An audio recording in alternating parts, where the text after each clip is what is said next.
The Green Bay Packers will open training camp on July 22 with a new-look backfield featuring 2022 All-Pro Josh Jacobs and 2024 third-round draft pick MarShawn Lloyd.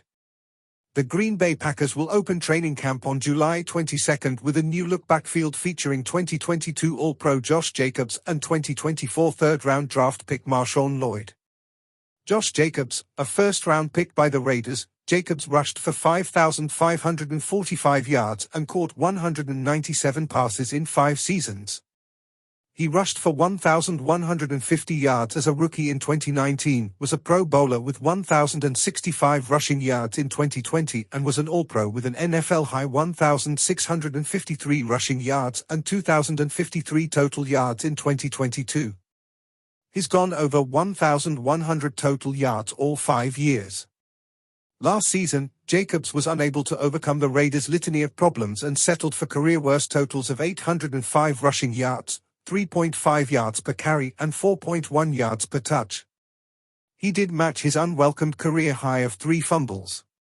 A.J. Dillon, the Packers used a second-round pick on Dillon in 2020 in hopes of drafting Derrick Henry 2.0. Not so much. His yards per carry fell from 5.3 as a rookie to 4.3 in 2021, 4.1 in 2022, and 3.4 in 2023. Dillon is one of the strongest running backs in the NFL and yet somehow is one of the worst at breaking tackles.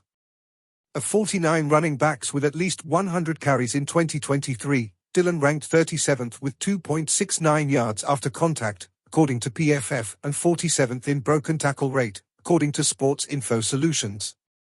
However, between 2020 and 2023, 43 running backs have at least 400 carries. Dillon ranks 3rd in success rate.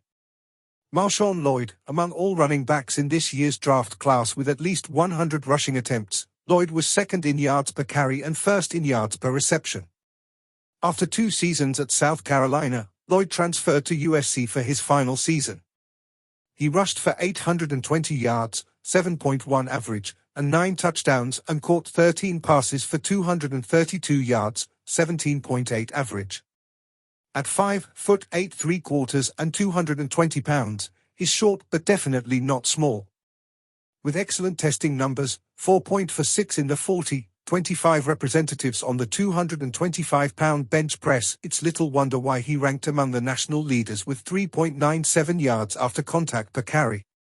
Emmanuel Wilson made the squad as an undrafted free agent last year.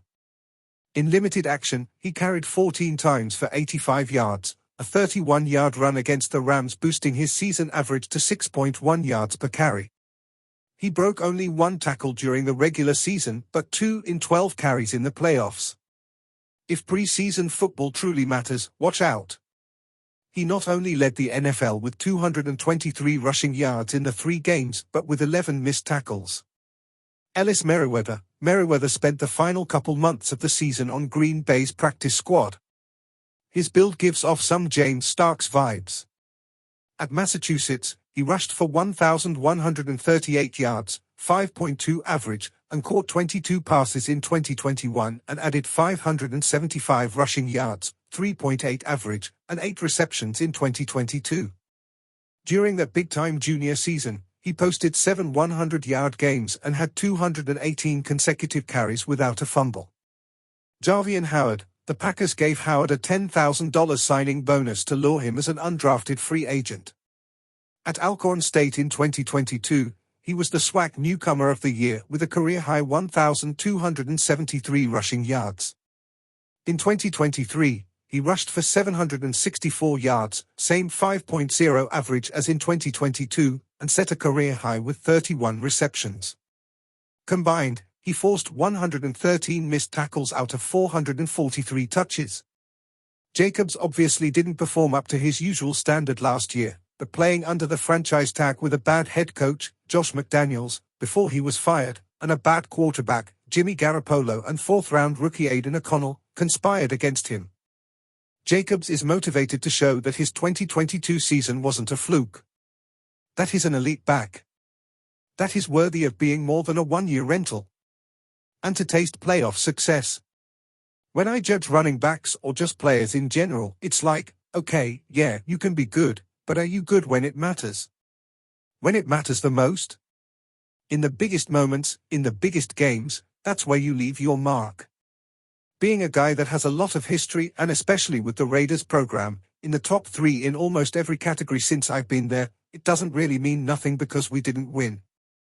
Being able to leave a legacy is something that I think about now, being older. Playing playoff football and obviously trying to get a ring is the only thing that's really on my mind.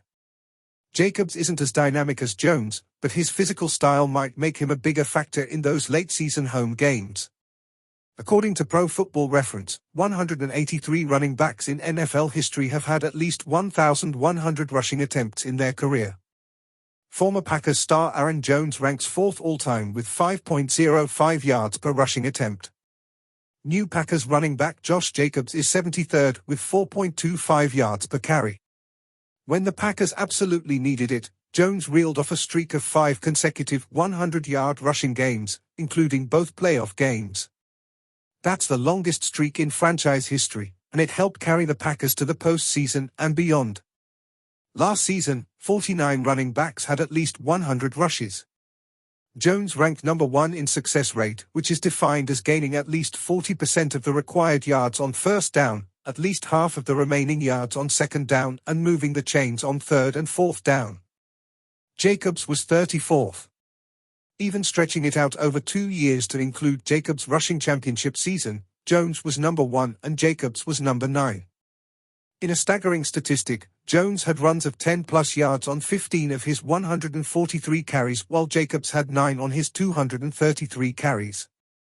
The whole debate between Josh Jacobs and Aaron Jones will be settled on this: will Jacobs return to his tackle-breaking dominance? Last season, Jacobs forced 28 missed tackles. With a broken tackle on 12.2% of his carries, Jacobs ranked 34th out of 49 backs with at least 100 carries, according to SIS. In 2022, when Jacobs won the rushing title, he forced 79 missed tackles, 23 more than any other player. With a broken tackle on 23.2% of his carries, Jacobs ranked number 1 in the NFL, just ahead of Jones, who was second at 22.1%.